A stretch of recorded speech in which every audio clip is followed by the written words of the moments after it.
imbalances in my own body. And what I found is that raising this ball and balancing it, there's a certain path, action that this elbow will go through without suffering in the joint, the shoulder joint. When I go to the other side and I try to copy that path, it's harder to balance the ball, and I'm at the limits of a painful spot in that joint. Okay, so I want to work that balancing the ball, which in concept, if you're going to shoot, your ball should come up balanced.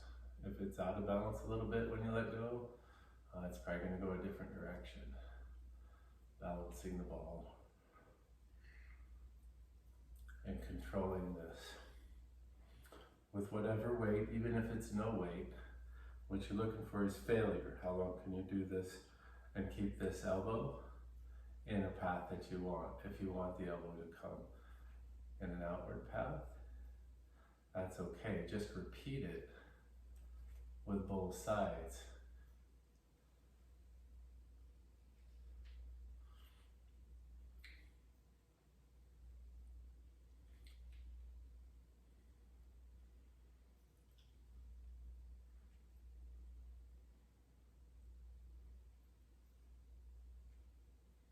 So, and if you can't really sense what's going on, if there's some different movement going on in the shoulder, by videotaping it, you can go back and watch, and you can watch how that process of raising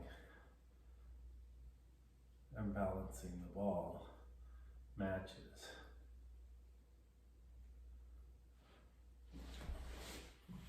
You can take a side view.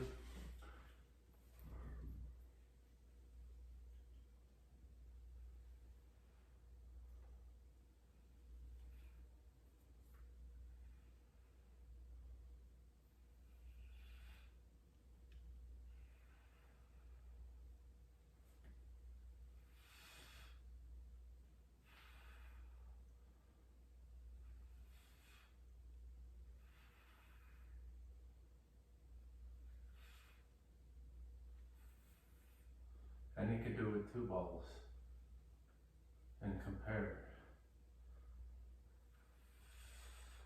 This incorporates finger and hand strength. You can tip the ball either way and affect balance, different than a dumbbell. And you can have it match your shooting.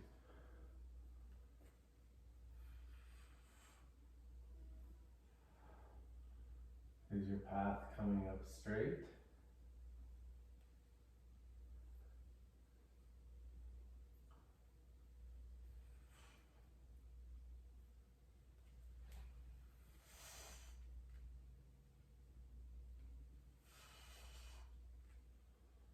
And does your elbow do something, a twist when you release?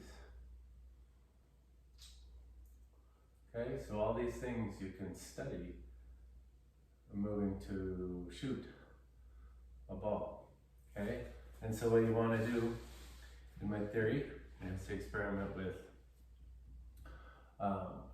no weight. You could even go along a wall to make sure this doesn't change, it doesn't go out like that, a little twist of the ball, okay? And do that with both sides. Okay, so you're going to learn how to shoot ambidextrously. Okay, so what we're going for is balance for skiing. Okay, we want balance in the human body. And if all the muscle structures are developed equally the same, they have the same ability to move, they'll have the same ability to counter move. Okay, because every movement takes a counter movement. And if we balance these muscle systems, atrophied muscle systems, it's going to help the whole balance equation. If you have a bad shoulder and you hit something and that shoulder doesn't want to move to a balancing, compensational balancing position, whoa, you know, like here, if it won't go there, then your whole athletic dynamic balancing system is messed up. Okay, so it's a great way to target design your training is around the components of your body that don't move in balance. Okay, so if it's just your left side is uncoordinated, well then focus everything around your left side. Keep everything going at that pace where your left side is working.